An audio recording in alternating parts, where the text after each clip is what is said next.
ਨਹੀਂ ਜੇ ਓਨਾ ਚਿਰ ਲੱਗਦਾ ਪਰਮ ਧਿਆਨ, ਜਿੰਨਾ ਚਿਰ ਬੁੱਝ ਕੇ ਆਪਾ ਹੋਵੇ ਨਾ ਸਵੈ ਗਿਆਨ। ਬਾਕੀ ਸਾਰੇ ਠੇਡੇ ਠੋਕਰ ਵਾਰਾ ਖਾਂਦਾ ਹੈ ਅਨੁਮਾਨ। ਮਨ ਵੀਰ ਜੇ ਮਨ ਬੁੱਝ ਲੈ ਆਪਾ, ਤਾਈਓ ਮਿਲਦਾ ਹੈ ਦਰਗਾਹੇ ਮਾਣ, ਤਾਈਓ ਮਿਲਦਾ ਹੈ ਦਰਗਾਹੇ ਮਾਣ। ਚੈਨਲ ਤੂੰ ਸੱਤ ਅਖੰਡ ਜੋਤ ਤੇ ਪ੍ਰੋਗਰਾਮ ਸੁਗੜ ਵਿਚਾਰ ਵੇਖ ਰਹੇ ਸਾਰੇ ਹੀ ਸਰੋਤਿਆਂ ਨੂੰ ਮੇਰੇ ਵੱਲੋਂ ਸਤਿ ਸ੍ਰੀ ਅਕਾਲ ਜੀ। ਪ੍ਰੋਗਰਾਮ ਸੁਗੜ ਵਿਚਾਰ ਵਿੱਚ ਅੱਜ ਸਾਡੇ ਵਿਚਾਰ ਦਾ ਕੇਂਦਰ ਆ ਸਵੈ ਗਿਆਨ। ਕਿਸੇ ਵੀ ਫੀਲਡ ਵਿੱਚ ਕੋਈ ਤਾਲੀਮ ਸਮਝ ਬਣ ਜਦੋਂ ਇਨਸਾਨ ਦੇ ਜ਼ਿਹਨ ਵਿੱਚ ਉਤਰਦੀ ਆ ਤਾਂ ਇਨਸਾਨ ਉਸ ਫੀਲਡ ਪ੍ਰਤੀ ਪੂਰਨ ਗਿਆਨਵਾਨ ਬਣ ਜਾਂਦਾ ਹੈ। ਬਿਨਾਂ ਸਮਝ ਵਿੱਚ ਉਤਰੇ ਗੱਲ ਬੌਧ ਤੋਂ ਸਖਣੀ ਰਹਿ ਜਾਂਦੀ ਆ, ਪਰ ਜਦੋਂ ਕਿਸੇ ਵੀ ਪੱਖ ਦੀ ਕੋਈ ਗੱਲ ਸਮਝ ਵਿੱਚ ਉਤਰ ਬੌਧ ਦਾ ਹਿੱਸਾ ਬਣ ਜਾਵੇ ਤਾਂ ਉਹ ਗਿਆਨ ਅਵਸਥਾ ਨੂੰ ਪ੍ਰਾਪਤ ਹੁੰਦੀ ਆ। ਮੁੱਢਲੀ ਸਿੱਖਿਆ ਤੋਂ ਬਾਅਦ ਬੱਚੇ ਦੀ ਰੁਚੀ ਨੂੰ ਵੇਖਦੇ ਹੋਏ ਉਸ ਦੀ ਰੁਚੀ ਅਨੁਸਾਰ ਹੀ ਮਾਂ-ਬਾਪ ਵੱਲੋਂ ਬੱਚੇ ਨੂੰ ਉਸੇ ਪੱਖ ਵਿੱਚ ਤਾਲੀਮ ਮੁਹੱਈਆ ਕਰਾਉਣ ਦੀ ਕੋਸ਼ਿਸ਼ ਕੀਤੀ ਜਾਂਦੀ ਹੈ। ਕੋਈ ਅਧਿਆਪਕ ਬਣਨਾ ਚਾਹੁੰਦਾ ਆ, ਕੋਈ ਡਾਕਟਰ, ਕੋਈ ਇੰਜੀਨੀਅਰ। ਕਿਸੇ ਦੀ ਰੁਚੀ ਸੰਗੀਤਕ ਪੱਖ ਵਿੱਚ ਹੁੰਦੀ ਆ ਤੇ ਕਿਸੇ ਦੀ ਕਿਸੇ ਬਿਜ਼ਨਸ ਵਿੱਚ। ਤੇ ਤਾਲੀਮ ਜਦੋਂ ਸਮਝ ਵਿੱਚ ਘਰ ਘਰ ਗੁਰ ਰੂਪ ਧਾਰਦੀ ਏ ਤੇ ਫਿਰ ਇਸੇ ਹੀ ਗੁਰਦੁਆਰਾ ਗਿਆਨ ਦੀ ਰੋਸ਼ਨਾਈ ਹੁੰਦੀ ਆ। ਗੁਰ ਤੇ ਗਿਆਨ ਦ੍ਰਿਸ਼ਟ ਪੱਖ ਦਾ ਵੀ ਆ ਤੇ ਅਦ੍ਰਿਸ਼ਟ ਪੱਖ ਦਾ ਵੀ।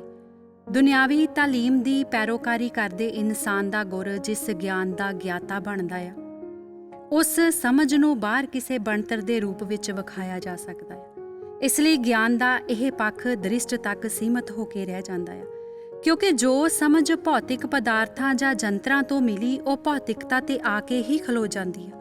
ਪਰ ਅਦ੍ਰਿਸ਼ਟ ਦਾ ਸਵੈ ਗਿਆਨ ਉਹ ਆ ਜੋ ਸਵੈ ਦੀ ਖੋਜ ਚੋਂ ਬੌਧ ਬਣ ਜਦੋਂ ਉਜਾਗਰ ਹੁੰਦਾ ਆ ਤਾਂ ਉਹ ਅਨੁਭਵ ਦੇ ਤਲ ਤੋਂ ਮਾਣਿਆ ਤਾਂ ਜ਼ਰੂਰ ਜਾ ਸਕਦਾ ਆ, ਪਰ ਉਸ ਭੀਤਰ ਦੇ ਅਦ੍ਰਿਸ਼ਟ ਗਿਆਨ ਦੀ ਕਿਸੇ ਦ੍ਰਿਸ਼ਟ ਰੂਪ ਵਿੱਚ ਕੋਈ ਬਣਤਰ ਨਹੀਂ ਬਣਾਈ ਜਾ ਸਕਦੀ। ਇਸ ਪੰਜ ਭੌਤਿਕ ਮਟੀਰੀਅਲ ਦੀ ਪਰਤ ਥੱਲੇ ਇੱਕ ਸੂਖਮ ਆਭੇ ਦੀ ਮਹਿਸੂਸੀਅਤ ਨੂੰ ਸਵੈ ਪੜਚੋਲ ਜਾਂ ਖੋਜ ਵਿੱਚੋਂ ਉਪਜਿਆ ਸਵੈ ਗਿਆਨ ਕਹਿ ਸਕਦੇ ਹਾਂ। ਜਿਸ ਪੜਚੋਲ ਤੇ ਗਿਆਨ ਦੀ ਗੱਲ ਕਰਦੇ ਹੋਏ ਪੰਜਵੇਂ ਪਾਤਸ਼ਾਹ ਸਾਹਿਬ ਸ੍ਰੀ ਗੁਰੂ ਅਰਜਨ ਦੇਵ ਮਹਾਰਾਜ ਜੀ ਸਾਨੂੰ ਜੀਵਾਂ ਨੂੰ ਸਮਝਾਉਣ ਦੀ ਕੋਸ਼ਿਸ਼ ਕਰਦੇ ਹੋਏ ਆਖਦੇ ਨੇ, ਸੁਨੋ ਰੇ ਤੂੰ ਕੌਣ ਕਹਾਂ ਤੇ ਆਇਓ। ਤੇ ਕਬੀਰ ਸਾਹਿਬ ਆਖਦੇ ਨੇ, ਕਹੋ ਕਬੀਰ ਇਹੋ ਰਾਮ ਕੀ ਅੰਸ।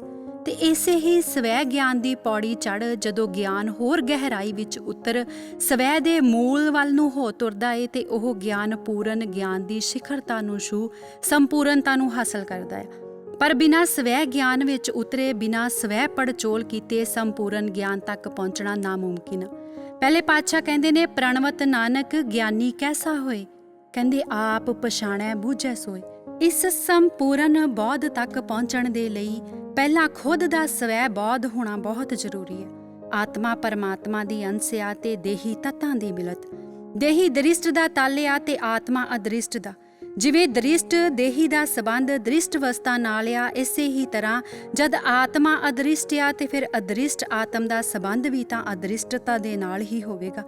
ਇਸ ਲਈ ਆਓ ਅਦ੍ਰਿਸ਼ਟ ਆਪੇ ਤੱਕ ਪਹੁੰਚਣ ਲਈ ਸਵੈ ਗਿਆਨੀ ਬਣ ਅਦ੍ਰਿਸ਼ਟ ਧਿਆਨ ਜ਼ਰੀਏ ਖੋਜੀਏ ਪਹਿਲਾਂ ਆਪਣੇ ਨਿਜ ਆਤਮ ਰੂਪ ਨੂੰ ਤੇ ਫਿਰ ਅਦ੍ਰਿਸ਼ਟ ਦੀ ਸੰਪੂਰਨ ਅਦ੍ਰਿਸ਼ਟਤਾ ਪਰਮ ਆਤਮ ਮੂਲ ਮਾਲਕ ਸਤਿ ਸ੍ਰੀ ਅਕਾਲ ਪੁਰਖ ਪਿਤਾ ਜੀ ਨੂੰ, ਕਿਉਂਕਿ ਸੰਪੂਰਨ ਨਾਲ ਜੁੜ ਕੇ ਹੀ ਸੰਪੂਰਨਤਾ ਹਾਸਲ ਹੋ ਸਕਦੀ ਆ।